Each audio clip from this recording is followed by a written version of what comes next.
Welcome Strategy Battle Gamers to another GBHL YouTube video. This is your roving GBHL reporter, Damien O'Byrne, and we are here at the Desolation of Stockport with Mr. Sam Page. Woo! So, Sam, are you enjoying yourself at the Desolation of Stockport? Yeah, it's pretty good actually. Yeah.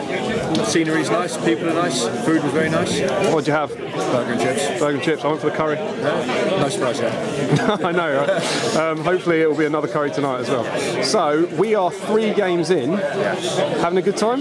Yeah, very good time. Okay. Why don't you talk us through what you've brought along today?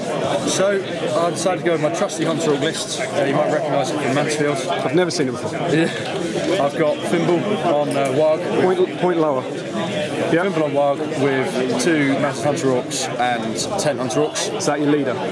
Fimble is my leader. It's your leader, okay. I've got Narzug on Warg.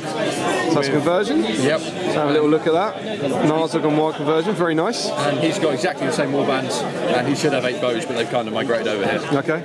And then I've got my converted Mordor Orc Shaman. Another lovely conversion. Yep, that done by camera doesn't Lewis like. Jones. Focus. Converted by Lewis Jones. Lewis Jones, yeah. He's little got advert there for me. And he's leading 11 ran-ins. So, you say converted Hunter Orc Shaman? Mordor Orc Shaman. Mordor Orc Shaman, indeed. He blends in with Hunter Orcs. I think someone's hiding cheese behind theme here.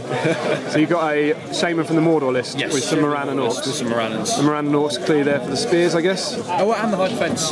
Sure. And some more extra axes as well. Always comes in handy. So what is the rationale behind that army? What were you thinking? What were your plans?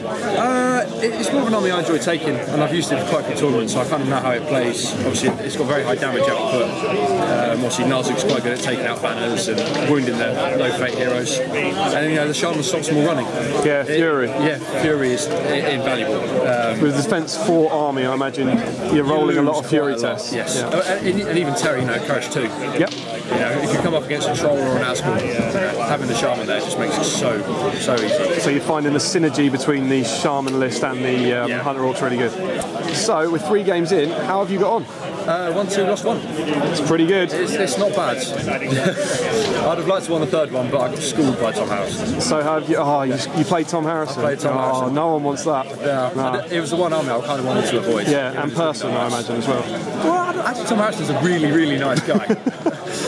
That's not what I've heard. He's always so sporting. We jest, of course. Thomas Harrison is one of the nicest people I've met today. So, that was the last game you said? Yes. And you lost to Tom? I lost to Tom. What happened there? Well, he had to get Glorfindel off the board. So this was blockade? Blockade, yeah. And you were attacking? I was attacking, yeah.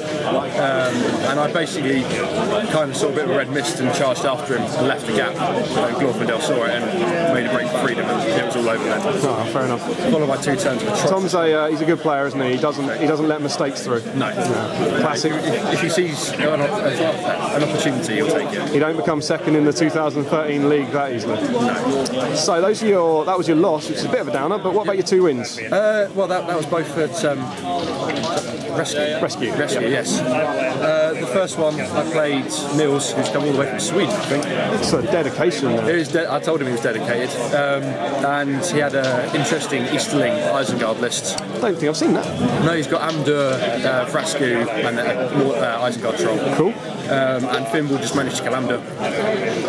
And you were attacking. You had to kill his leader in that one. In that one. So that was kind of over there. And then I played Larry with his Mordor Isengard list, and through cowardice, to be honest, Fimble was stuck in the middle, and I saw an opportunity to get him out. So you hid your leader. I got my leader out of the way, despite the best attempts of Marvo to track him down.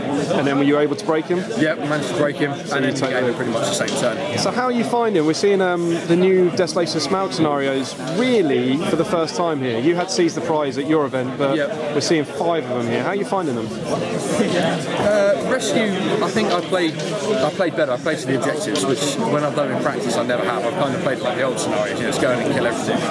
Which I think is what you've got to do for these ones. You've really got to be focused on the objectives and not see red mist and just try and kill everything. So obviously Seize the Prize will be interesting tomorrow. I think I've got an alright chance because I've got quite a few characters. Yeah, there's been a lot of chatter about how these scenarios are cavalry friendly, essentially.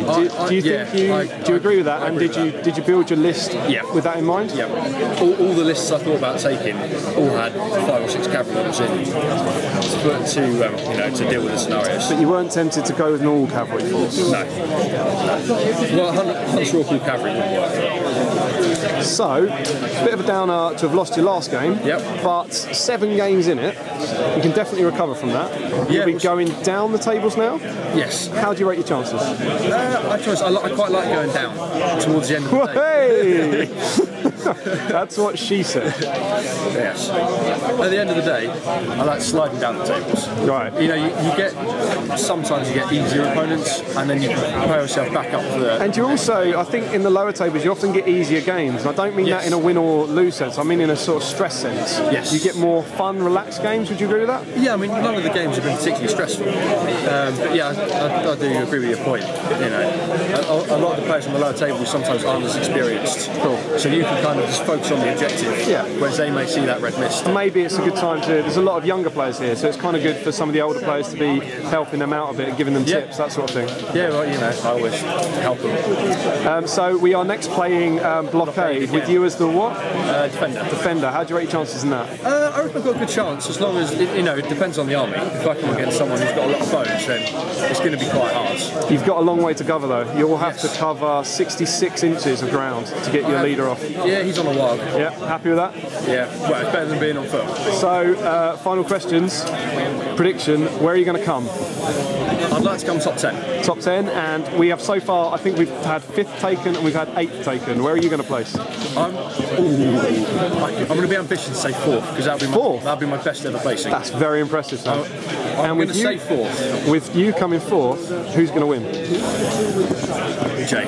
With his Lake Town. His Lake Town. He just seems to have him going at the minute. He does. He's having a great run, and I hear he's going to be gloating tomorrow because of that video where I said Lake Town were rubbish. Yes. We'll all look forward to that. Yeah. Great, Sam. Thanks for your time, and good luck with the rest of the tournament. Thank you.